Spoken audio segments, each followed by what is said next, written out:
ये लड़का 1 घंटे में 50 किलो चावल खा गया। पूरे महीने का राशन उसने चुटकियों में खत्म कर दिया। इस सब के बावजूद लड़के का पेट नहीं भरा। गुरुजी ने उसे डांटा और सजा देने के लिए कुंग फू की सबसे कड़ी ट्रेनिंग के लिए भेज दिया, क्योंकि उसके गुरुजी ने कहा था कि वो जितने लंबे समय तक ट्रेनिंग करेगा उतना बढ़िया कुंग फू कर पाएगा। 10 सालों तक प्रशिक्षण लेने के बाद भी उसके गुरुजी उसे अयोग्य कहते थे, क्योंकि वे जानते थे कि वो लड़का उनसे भी ज्यादा शक्तिशाली बन चुका है। पर वो नहीं चाहते थे कि उसकी शक्तियों का गलत इस्तेमाल हो, इसलिए वो उसे शिखर गुरुकुल भेज देते हैं, जहाँ लड़के को अपनी असलियत का पता चलता है। मुझसे तो गुरु गंधर्व ने कहा था कि 1 चक्र योग्यता का उच्चतम स्तर है, और मेरे जैसे 7 चक्र वाले के लिए तो इसे पाना बहुत ही दूर की बात है।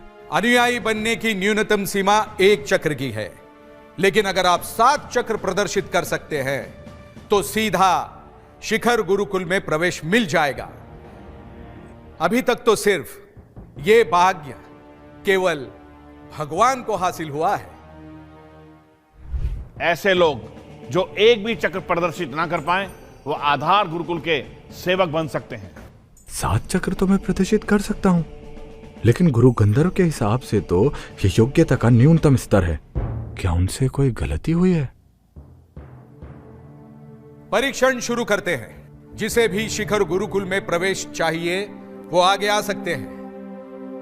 क्योंकि मेरे पिताजी चाहते हैं कि मैं आपसे शादी करूं, तो आपको कम से कम 1 चक्र प्रदर्शित करना ही होगा। मैं किसी सेवक से शादी नहीं कर सकती।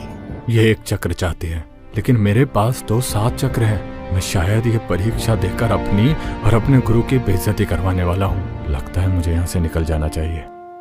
कोई बात नहीं, आप नहीं जाना चाहते तो मैं चली जाऊंगी। मैं बस इतना चाहती हूँ कि जिससे भी मेरा विवाह हो वो योग्यता में मेरे बराबर हो।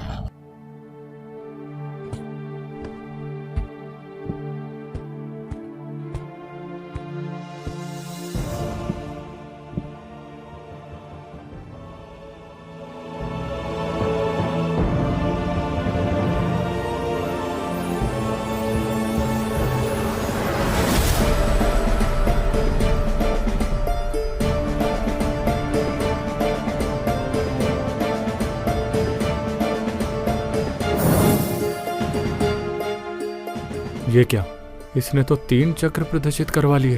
अब मेरा विवाह इससे नहीं होने वाला।